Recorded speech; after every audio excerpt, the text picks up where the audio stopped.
Today is the 20th of March 2022. I'm back to following a little bit of the international affairs.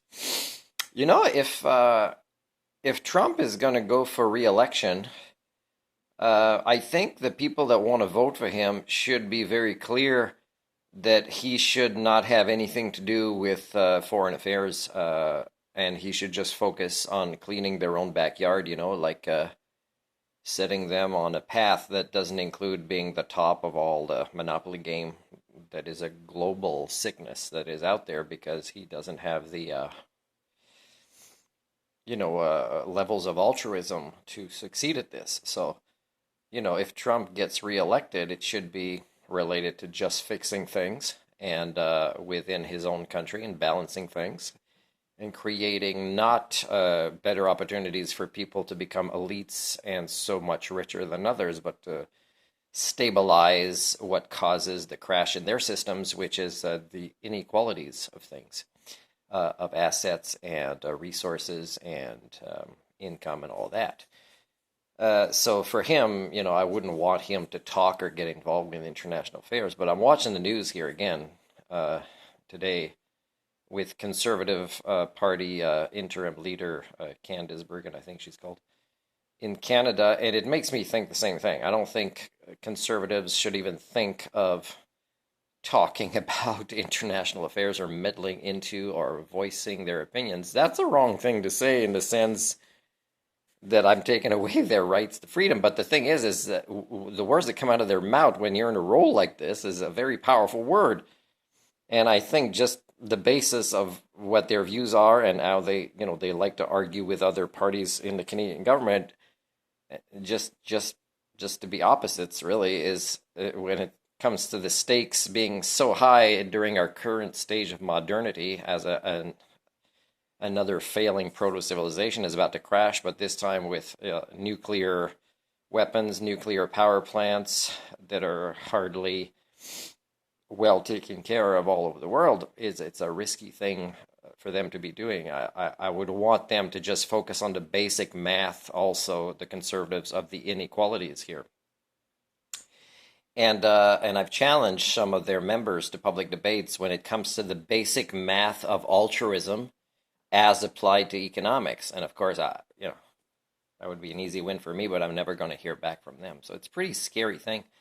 So I just wanted to say, you guys, if you were serious as a species to actually want to overcome the traumas of your origins, which were hundreds of thousands of years ago, that still are seen today in your tribe versus tribe mentalities, although you're all the same, it's pretty sick behaviors as a species, as a collective, as the 99.83% of you, is that when this is over, if the world doesn't all blow up and Ukraine and their potential allies lose, is it's not just about losing land or paying back financial penalties to the victims over generations. It's also a chance to demilitarize yourselves, not to put more money. Even the winners or losers should never put more money. And of course, there's no winners in war, but nobody should put more money into their military budget. It should be demilitarize Russia and the people that even voted on Russia's side. Otherwise, you're making a mockery again of the existence of the United Nations, of NATO. All these failing institutions that cater to the elites and business as usual and status quo. And when the winners, although they're not winners, demilitarize Russia, they have to demilitarize themselves. Because first of all, everybody should demilitarize more after a war, not invest more in the budget. I don't understand how you still think deterrence doesn't create more war when you think that it reverses it. Like, how much evidence of failed proto-societies do you need? And it's basic altruism. It's creating trust. It's getting rid of insecurities. It's creating dialogue where you actually hear each other and to the point that you realize you're all the same. You just want to not be insecure. But also add to that that your lifestyles of wanting to be richer than others, consume more, owning more at the expense of each other, as you know, not just your social societies are on the verge of collapsing, and you can't stop that, it will happen, but also the ecological, including ice melting and breaking off in the Antarctic. You guys are not even preparing. Like, you have scientists telling you of ocean rise. Okay, and I'm not hearing anything in the news to say, hey, it's time to start relocating people out of Florida. You're probably going to take Ukrainian refugees in Florida and other parts of the world that are within this decade. So again, trauma plus trauma plus trauma, you are pretty screwed up as a species.